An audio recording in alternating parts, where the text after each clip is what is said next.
Hi, I'm John Pisalis, and this is the Move Smartly Show. Today on the show, we're diving into one of the most pressing issues facing Canadians, housing, of course, the one issue that we talk about on this show.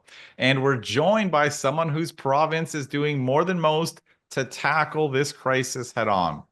While provinces like Ontario continue to talk a big game about housing, British Columbia has been quietly and in some cases boldly rewriting the rulebook. From cracking down on speculation and short term rentals to expanding support for rental and non market housing, BC is advancing policies that not only respond to the housing crisis, but aim to reshape the landscape altogether.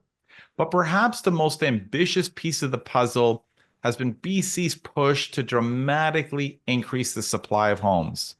Under Minister Ravi Kahlon's leadership, the province has legalized fourplexes in most residential neighborhoods and sixplexes on lots near transit. BC is also the first in Canada to greenlight six-story single-stair apartment buildings, unlocking a new, more affordable form of gentle density, and it's set minimum housing targets for municipalities around transit hubs, turning density from a suggestion into a requirement.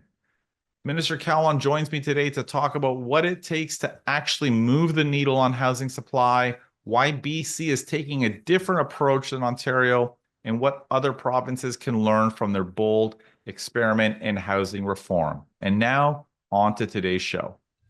Well, thank you so much for taking the time to chat with us today. Out of your busy schedule, I'm sure you have a lot on your plate in BC. Yeah, John, thanks for having me. I'm a listener, active listener, and this gives me a chance to share a BC perspective. So thanks for having me on. Yeah, my pleasure. Thank you. So, I thought it'd be great to have you on because, obviously I'm in Ontario, you're in BC. We hear a lot about housing policies. And, one of the things we hear most often in Ontario is we need to do what BC's doing. Why don't we just take their playbook, take their policies, especially on supply, copy and paste them over here. And, we'll be making a lot more progress than we are. So, why don't we kind of kick off with some of the things that your government has done, at least over the past couple of years, the things that you think are kind of the most significant on the supply side policies that your government has put in place? Yeah, no, I appreciate it. And really, our entire housing strategy is five buckets. We've got addressing speculation. So we've done a whole bunch of things on short-term rentals, speculation, just to make it more fair for home buyers to compete against other home buyers instead of just always investors. Yeah. Uh, we've taken a lot of action towards investing in affordable housing. We've put a rental protection program in place to buy older rental buildings to protect them and move them into not-for-profit hands, investing ton in innovation. But the major piece for us is really addressing what you call red tape or unlocking housing. And the core premise of our work in British Columbia is an understanding and a belief that the housing system is rigged against younger people. And so what we started with was a simple premise. Not what are the one-off pieces that we can bring forward to address the challenge, but how do we look at the whole system holistically Mhm. and try to address it in a holistic way? So we started with something simple, which is how do you compare community to community when they're all looking at housing in a different way? We started by making housing needs assessments the same in every community in the province. So a standardized formula so that a community knows how much one bedrooms, studio spaces, two bedrooms, three bedrooms, how much supportive housing, how much shelter space that they need. So once we standardize that, now we can compare how communities are doing relative to their size. The second step we said was, okay, now that we know, we want all the communities to update their what we call official community plans or official development plans to 20 years of housing need. So upzone your community to the 20 years of housing need that you have. And all of the communities in BC have to update their OCPs by the end of this year and have to do it every 5 years. And the city of Vancouver will have their first official development plan in its history for the entire city, which is by June next year. And so the idea here is a very basic one, which is when we make these official community plans, and a project comes forward and it fits on the plan, why are we relitigating that decision? If a community came together and said, this is where we want housing, this is where we want the density, why do we go site by site and relitigate these things? It's craziness. And so we said, now, from now on, anything that's in the official community plan no longer has to go through public hearing. And so the idea is let's engage people. Let's figure out where we want the parks, where we want the housing. But when we've made the plan, it's time to work the plan. Hmm. And so that's been, I think, some of the biggest challenges. And part of the updating the plans is allowing 4 units on single family lots across the province. In communities that have more than 5,000 population and have infrastructure that can support it. We've made automatic density around transit-oriented development. And all of that has to be reflected in community plans as they go forward. So it's a pretty broad-reaching strategy that we've deployed, and we're starting to see the real positive impacts from it already. That's fantastic. Now, it sounds like, one of the big things that you're doing is almost taking these policies and almost kind of like pushing them down on the municipalities. The municipalities are not doing things on their own, certainly not in Ontario, and I assume largely in BC. And it seems like your government's saying, well, wait a second, these are the things that you needs to be doing, Yeah, like I would say, fourplexes on any law, pretty much, it sounds like. yeah. Yeah, and what we're trying to do here is to A, acknowledge that the system isn't working, and B, and most importantly, is to depoliticize decision making on housing Hmm. by having it standardized, by having it clear what the rules are, and not having to go one off. What we're actually saying is, here are the clear rules. Here's Hmm. where the community's agreed upon it, and we're trying to avoid those situations. Watching the Gladiator movie where the guy goes with his thumb up or thumbs down on every single project. Like we just can't improve housing like this all the Yeah, time, no, you know? 100%. And so, yeah, we are. And yeah, no doubt it ruffles some feathers from local governments. But we believe that in the long run, this is going to put us in a better place. In fact, we have local governments now that said, remember when I was upset about you doing these changes? I kind of appreciate them now because now we're not wasting all of our time in long public hearings on projects that we're already going to, already work within the community plan. So it's created a lot more certainty. And not only that, John, we actually did one other further step was around cost structures. What we have here is a long negotiation about amenities and how communities are going to decide how much money they're going to charge a developer. It undermines our democracy because then the public believes that the fix is in. One developer will get a favor deal, the other one won't get a deal. And by the way, the development community invests a lot of money in local elections because the uncertainty that it creates. Hmm. So now we're moving to a new model, an ACC model, which basically says you want to build amenities, put them in your bylaw, identify how much it costs, make a fixed cost so that anyone that comes in the door will know their cost before they start and not get halfway in the project and then feel like they have no choice but to negotiate. So it is a wholesale change, and now we're giving just the industry, local government some time to adjust to the new realities. That's great. Now, kind of going to some of the policies you put in place, you mentioned multiplexes. So, one thing I thought was interesting, I mean, I believe your policy said 3 to 4 units per property, I guess, depending on the size of the city. Is that right? Size of the lot, That's a lot. Okay. yeah, if you've got a smaller lot, 3 units, and if you've got a larger lot, four, and then if you're near a bus stop that where there's a bus coming every 15 minutes, then it's 6 stories. And all of our reforms near transit, we've eliminated parking minimums. And so whoever comes forward can decide how much parking they need, and it shouldn't be done by people who are doing it, with a computer program. So anywhere within did you say a area where there's a bus stop that comes every 15 minutes, you're allowed up to six units. 6 units, no parking minimums. Any bus depot where there's more than one bus coming as in a hub, Hmm. we've created a 400-meter zone. And Okay. any transit, like SkyTrains is a big network here, Yes. we've made it essentially an 800-meter ring. And we've defined that, local governments have defined that in their maps. So now all proponents understand where they fit within the community's plan. Yeah, that was interesting. I know you mentioned in those transit-oriented developments, your government has actually put a minimum density. I mean, traditionally, a lot of times we're used to maximum density, especially on, single family home neighborhoods. And you put a minimum density requirement. So if they're building within 800 meters, they have to meet that minimum density requirement. Yeah, and we're investing billions of dollars in transit. And our expectation is if we're going to invest those dollars from the provincial and federal perspective, we want to see housing. Yeah. And that's where the housing should be. And as a province, we're also actively purchasing parcels of land so we Mhm. can build healthcare facilities, childcare facilities, in some cases, even looking to build schools near SkyTrain stations so that we can build more livable, complete communities.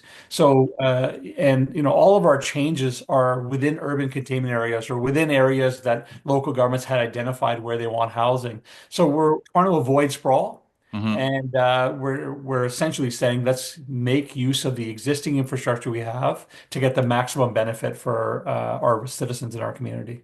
Okay, so right now, the triplexes, fourplexes, and then six if you're within a bus stop, those are legal today as of right in BC?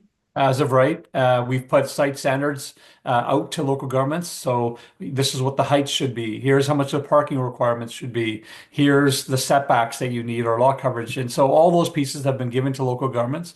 There's still a few stragglers. There's still a few communities that maybe, put too much parking requirement or not enough height.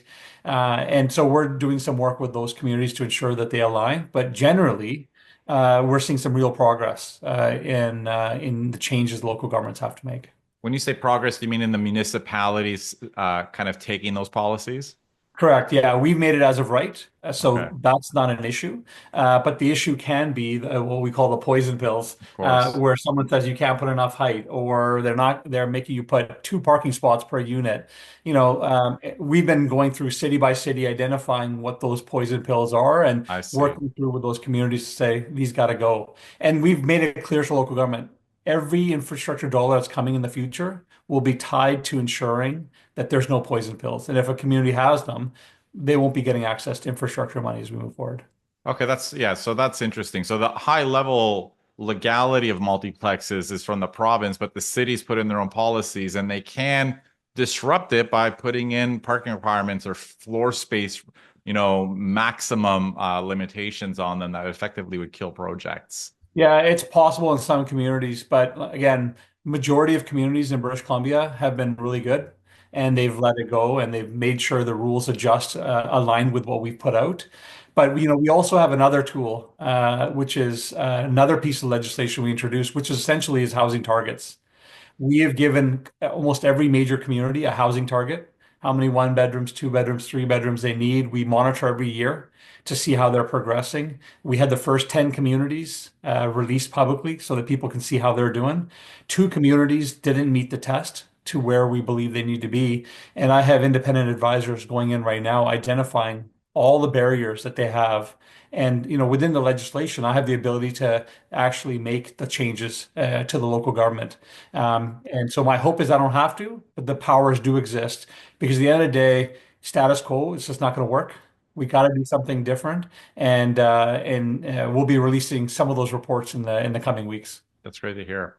Now, one thing I wanted to also touch on is a change. I believe that's a relatively recent one that you introduced, which is single stair multi-unit buildings. I'm wondering if you can unpack some of those policies that I think you put them in place in August. Is that right? Or this summer? That's correct. Yeah, we put in a new policy to allow single staircase or single egress stair buildings up to 6 stories. Hmm. And we did go get independent research done, and it showed it can be done safely. And we've put precautions or measures in place, sprinklers, ensuring that there's limited units per floor, all the things that are needed for safety, relatively aligned with what's in New York and in Seattle. And we've made it province-wide. Any community that has a professional fire service, those buildings are now allowed.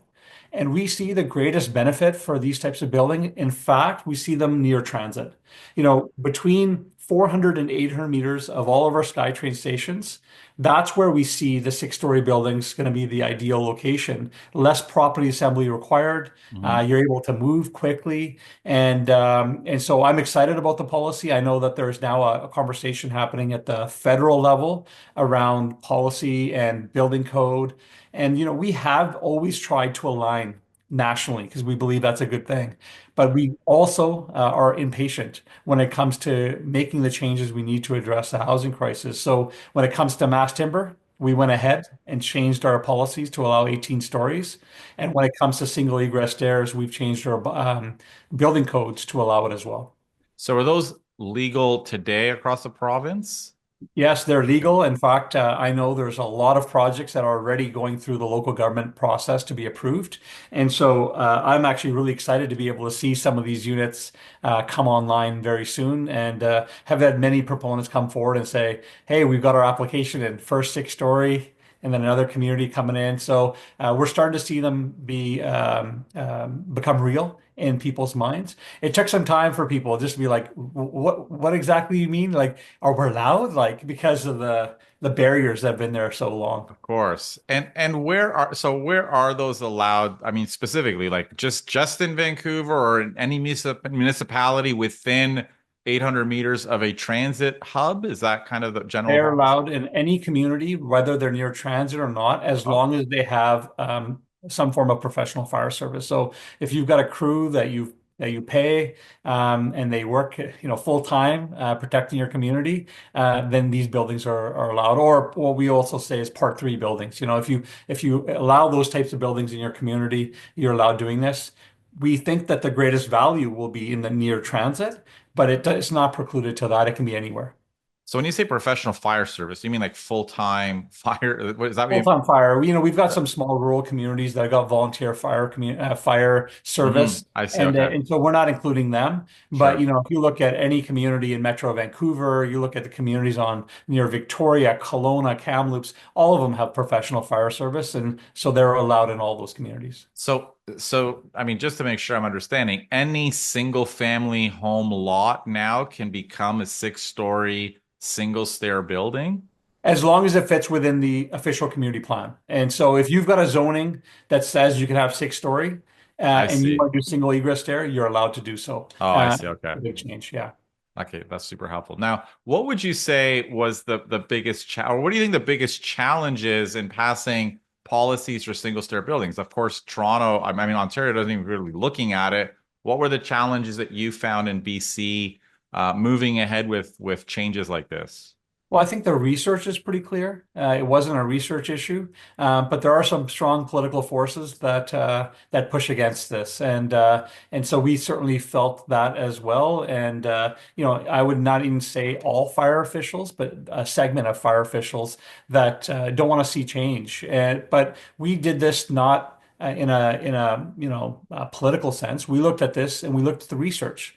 And our question to any fire official was, can you refute this research? Do you disagree with this research? Show us something contrary. Show us that it's less safe in Seattle. Show us that it's less safe in New York. They've been doing it for 30, 40 years.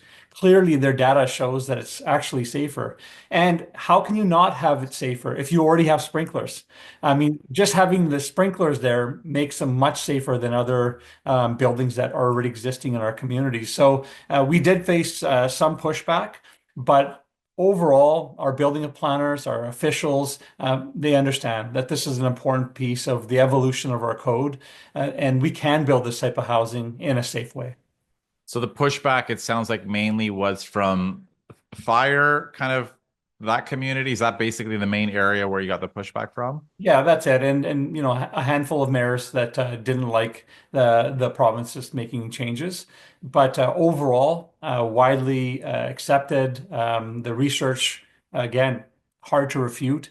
And the amazing thing for us in British Columbia is that our research is now being used in multiple states in the U.S. for them to consider changing their building codes. And so we have delegations from different states in the US reach out to us and say, can we talk to your fire officials? Can we talk to your policy team? Because we're going to bring these changes in across the US and we want to use the research and learning from that. And I would say that finally it's a conversation that's happening at a national level. And sometimes it just takes one jurisdiction to take a step to do it for others to feel a little bit more comfortable to move in that direction. Hmm. That's great. Now, one thing I was wondering is, I mean, Toronto's legalized fourplexes for some time now. The uptake, well, there is obviously an uptake. I'd say it's relatively modest. It's not like this flood of new housing. What are you finding in BC with respects to, construction starts for these multiplexes I mean, obviously the single stair building is probably a little bit too early, but the transit oriented development, like those types of initiatives, what have you seen in terms of the uptick on housing starts? Well, we've had one of the highest per capita housing starts in the country for the last 5 years. I think this year where Alberta may have passed us per capita, but previous lot we were in the top, and so we've seen pretty housing starts. But I mean, we've got the same headwinds that everybody's facing right now. We're in an environment where prices are coming down, rents are coming down, and that makes a lot of projects more difficult to pencil out.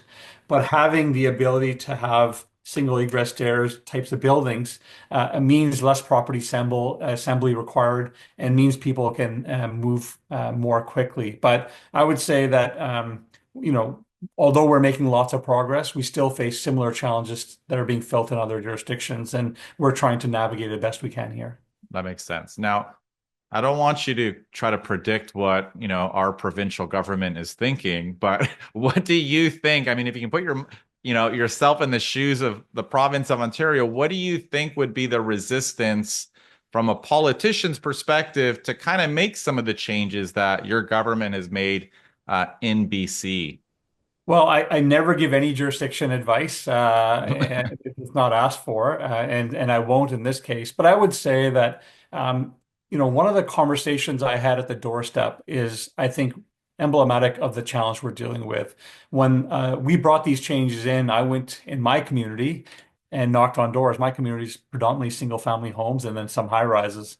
And I had this gentleman who said to me, Ravi, I get it. I know why you're doing it. My kids are thinking about moving out of the province. They can't afford to live here, and I want to be close to my grandkids. But I love this community. I've been in this community for 40 years, and I don't want it to change. And what I said to him was, whether you want your community to change or not, it's been changing for 40 years. The building structure perhaps hasn't been changing, but who can live in our community has been changing that entire time. And if you have a community where there's no young people left, and you're thinking about shutting schools down, or using those lands for something else, it's like we have a problem here. Yeah. We have a major problem here. And so, I think that the fear from many elected officials is that this type of decision, I think, takes a lot of courage. And there's a lot of fear from people who don't want things to change in their community. And the reality is that we have to have some change. If we don't change, it's going to hurt us economically. We're already seeing that. It's hard to attract workforce to your province, to your community if you don't have housing. People say, well, the biggest pushback we get is, well, you need more healthcare, you need more schools. And I always say, if you don't have housing, how are you going to get those professionals in your community? Hmm. How are you going to get those firefighters and those police officers and the doctors and nurses if they can't afford to live in your community? They're going to go Hmm. where they can afford to live. Yeah. And so I do think that the conversation has moved quite a bit. And in fact, I would say the thing that excites me most is the other side of the conversation that we're hearing. We're hearing friends come together and say, hey, you know what? Because of the policy changes, now four of us have come together and we're going to build a fourplex. So we're going to live on the same parcel of land. We have a project in my community where a woman has turned their single family home where they raised all their kids there into a fourplex. Now each of their kids is living in one of the units and they're living on the ground floor units. So imagine that, right? The whole family grew up in that parcel of land and now they're all brought back. So we're seeing intergenerational living opportunities. We're seeing young families coming together and pooling resources. And that is honestly enough for me as a reminder that this is the right way to go.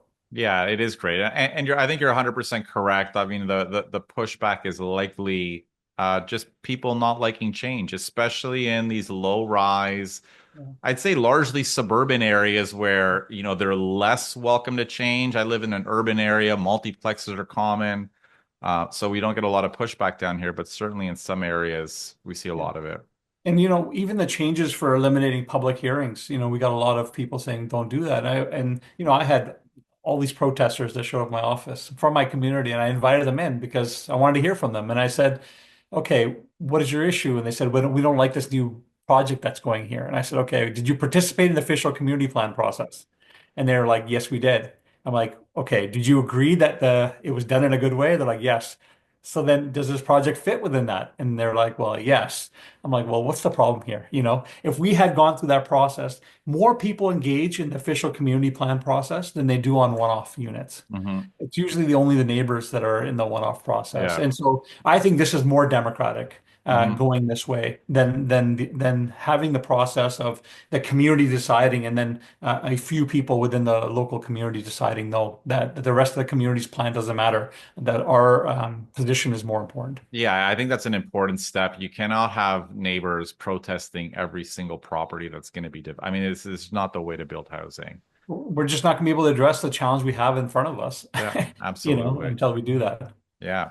So as we're kind of approaching our time here, is there anything else you want to chat about? Did you want to chat about a little bit of the demand side policies the VC's put in place, or what Yeah, else is top of I would, mind for you?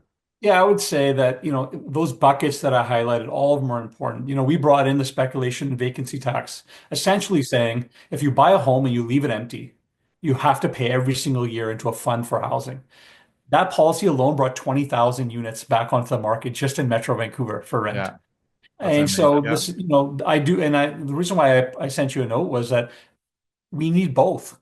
We need to address that unfairness in the market, those that are buying off of their HELOCs to buy homes. How does a young family compete against people who have deep pockets who are buying units just for short-term rentals because they know the markup they're going to get is much higher than what they would get on rent? You can't compete.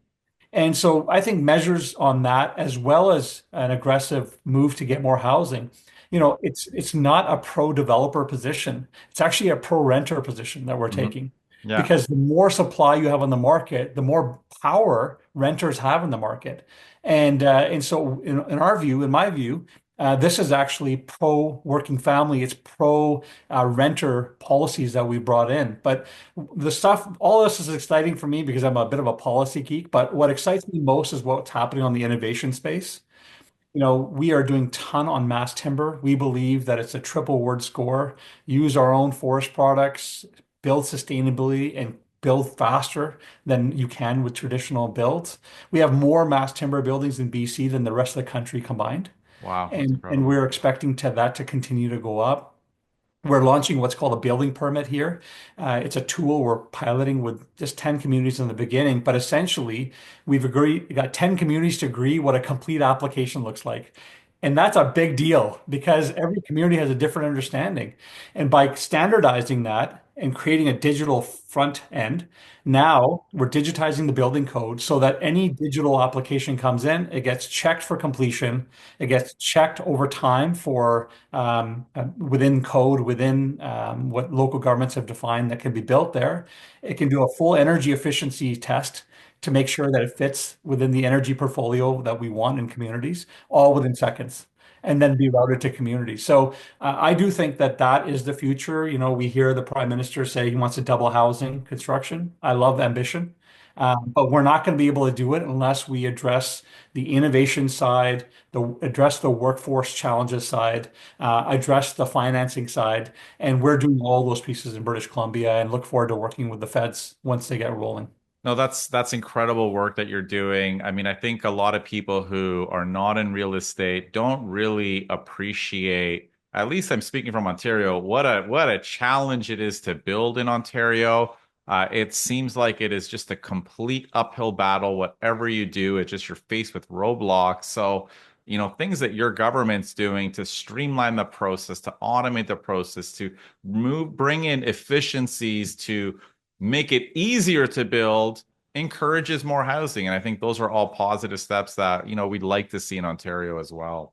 Yeah, and it's not perfect. We still have challenges, John, but I do feel, I believe we're making a big change and a big movement in the right direction. And we hear from local governments all the time who say, "Hey, you know what? We don't have enough planners. We don't have enough staff." And my response on them is, "We're never going to have enough." Like if we don't innovate, if we don't find ways for our professionals to do work that they were actually trained for instead of looking to do checklists to see if minor things have been submitted, we're never going to be able to address the challenge that we have. And so, it's still work to do. We still have a lot of things to move forward here, but we're making some progress anyways. That's great. Well, thank you for taking some time out of your busy schedule to chat with us today. We really appreciate your insights. Yeah, I appreciate you having me, and I appreciate you creating the space for people to come together and talk about important housing topics. Awesome. Thank you. Take care.